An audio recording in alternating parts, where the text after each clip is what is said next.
আজকে চলে আসলাম করম চায়ের একটা দুর্দান্ত রেসিপি নিয়ে। তো দেখতেই পাচ্ছেন যে কত সুন্দর, একদম কাচের মতো, ক্যামেরাতে অতটা বোঝা না গেলেও নিজের চোখে খুব সুন্দর লাগছে। তো এই রেসিপিটা আমি কিভাবে বানিয়েছি প্রথম থেকে লাস্ট অবধি ভিডিওটি দেখার অনুরোধ রইল। এবং আমি যে কথাগুলো বলছি সেগুলো অবশ্যই আপনারা মনোযোগ দিয়ে শুনবেন। যারা জানেন না তারা অবশ্যই জেনে রাখুন, অবশ্যই বিষয়টি কাজে লাগতে পারে। আর এই ভিডিওটি অবশ্যই অন্যজনকে দেখানোর চেষ্টা করুন। আমি এই রেসিপিটা চটপট বাড়িতে সহজ সরলভাবে বানিয়ে ফেললাম, যেটা সব কিছু দিয়ে, পাউরুটি বা রুটি বা এমনি যে কোনো কিছু দিয়ে, বিস্কুট দিয়েও এই জেলিটা খাওয়া যেতে পারে। তবে এই জেলিটা যে বানালাম, এটা আমি কিভাবে বানাচ্ছি চলুন দেখে নেওয়া যাক। তো তার আগে আপনাদের এর উপকারিতাগুলো একটু বলে নিই।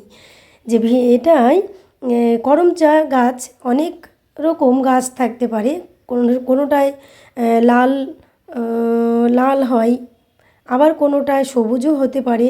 তো যাই হোক, এইরকম করম চাগুলোতে অনেক উপকার আছে বলতে অন্যান্য ফলের থেকে এই করম চা গাছের প্রচুর পরিমাণে গুণাগুণ আছে। যে গুণাগুণগুলো হচ্ছে vitamin C, vitamin A, carbohydrate, magnesium, potassium, copper, বিভিন্ন কিছু কিন্তু এতে আছে, আরও অনেক কিছু আছে।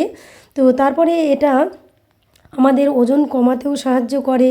তারপরে যাদের আবার স্কার্ভি রোগ আছে তাদেরও এটা খাওয়া অনেক উপকারী। তাই বাচ্চাদেরকে অবশ্যই এই রেসিপিটা বানিয়ে খাওয়ানো অবশ্যই উচিত। কিন্তু এটা মানে কাঁচাতে বা এমনি খেলে কিন্তু টক। তবে এটা কিভাবে খেতে হবে বা কিভাবে বাচ্চারা খাবে সেটা তো আমি অবশ্যই আসছি। এই রেসিপিটা বানিয়ে আপনি দীর্ঘদিন সঞ্চয় করে রেখে দিতে পারেন, সকাল সন্ধে খাওয়া যেতে পারে। তারপরে এটা কি বলবো, খাবারের রুচি বাড়ায়, নানা রোগের নিরাময়, শরীরের নানা রোগ প্রতিরোধের ক্ষমতা বাড়ায়, রক্তক্ষরণ যাদের আছে তাদের এই রক্তক্ষরণ কমাতে সাহায্য করে, এবং যকৃৎ ও কিডনিকেও মানে বিভিন্ন রোগের হাত থেকে রক্ষা করে। হ্যাঁ, সে কিডনির ক্ষমতা বাড়ায়।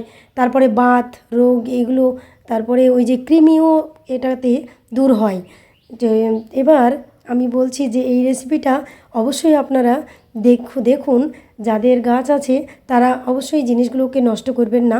কিছু হলেও এই রেসিপিটা বানিয়ে আপনারা সঞ্চয় করে রাখুন, কেননা এই ফলটা বেশি দিন থাকে না। তো এই ফলটা দীর্ঘদিন সঞ্চয় করে রাখার জন্য আমি কিভাবে করছি সেটাও দেখুন। গাছ থেকে তো পেড়ে নিয়ে আসলাম খুব কষ্ট করে, ও গাছে কিন্তু খুব কাটা থাকে। তো যাই হোক, কতটা রস সেটাও দেখুন। পাকা ওই যে করম চাগুলো একেবারে পুরো মানে লাল টুকটুকে রক্তের মতো।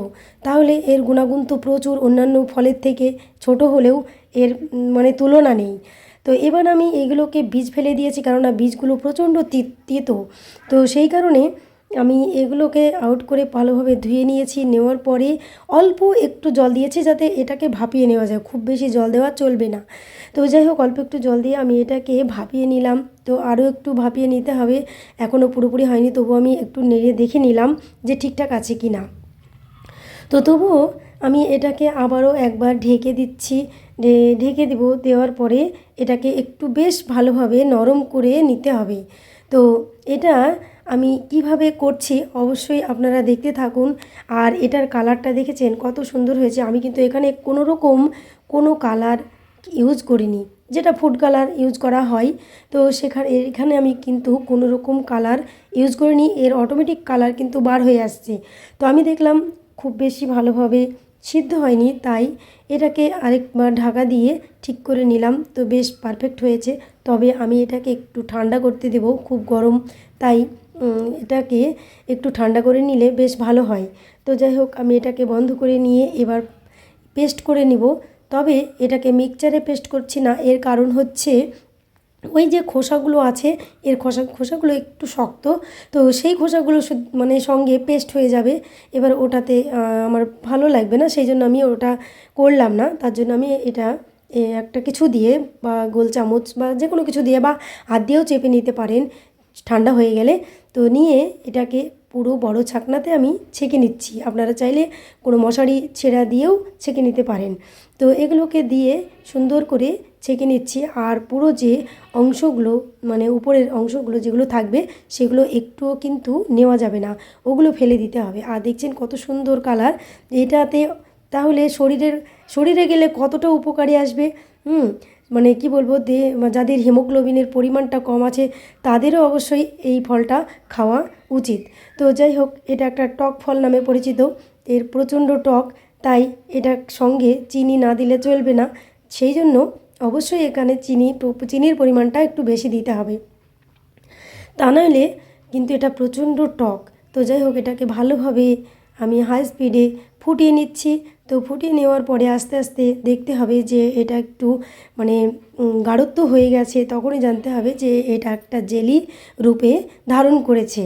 তো আমি দেখছি কত সুন্দর লাগছে, মানে কি বলবো, প্রত্যেকটা বিষয়ই আমি এখানে ক্যামেরা বন্দি না করে পারছি না বা আপনাদেরকে না দেখিয়ে পারছি না যে কত সুন্দর লাগছে আর কি সুন্দর দেখতে। এই যে এটা থেকে মনে হচ্ছে কালারও তৈরি হয়, যেটা ফুড কালার, যেটাতে আমরা বিরিয়ানিতে বা বিভিন্ন কিছু এতে কালার করি, সেটাতেও মনে হচ্ছে যে কালার করে শুকনো করে রেখে দেওয়া যায়।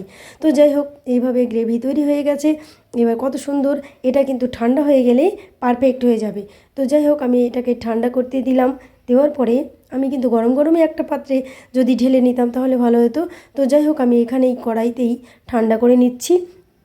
তো এটা খুব সুন্দর, এই যে কেমনটা হয়েছে সেটাও দেখুন, বেশ মানে আঠালোও নয় এবং খুব পাতলাও নয়, জানতে হবে। তখনই এটাকে বন্ধ করে দিতে হবে অটোমেটিক। এটা একটা পাত্রে ঢেলে ঠান্ডা করতে দিলেই এই রকম সুন্দর জেলি, একেবারে বাজারে কেনার থেকেও সুন্দর যাকে বলে, এরকম হয়ে যাবে।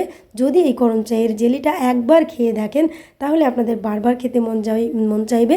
তাই যাদের গাছ আছে তারা অবশ্যই এই কাজটিতে ব্যবহার করুন এবং রেখে দিন। বিভিন্ন রোগ নিরাময়ের কাজে এটা ব্যবহার হয় এবং এটা কি বলবো, ঘরে রেখে দিলেও সকাল বিকেল সন্ধ্যা সবসময় বাচ্চাদেরকে যে কোনো কিছুর মাধ্যমে এটাকে খাওয়ানো অভ্যাস করবেন, দেখবেন ভালো। আর আমার ভিডিওটি প্রথম থেকে লাস্ট অবধি যে ধৈর্য ধরে দেখলেন তার জন্য অসংখ্য ধন্যবাদ। ভালো থাকবেন, সুস্থ থাকবেন, আর এটাকে ভালোভাবে এয়ারটাইট করে ফ্রিজে রেখে দিতে পারেন অনেক দিনের জন্য। তাহলে সুস্থ থাকুন, সবাই মিলে ভালো থাকুন। ধন্যবাদ। আল্লাহ হাফেজ।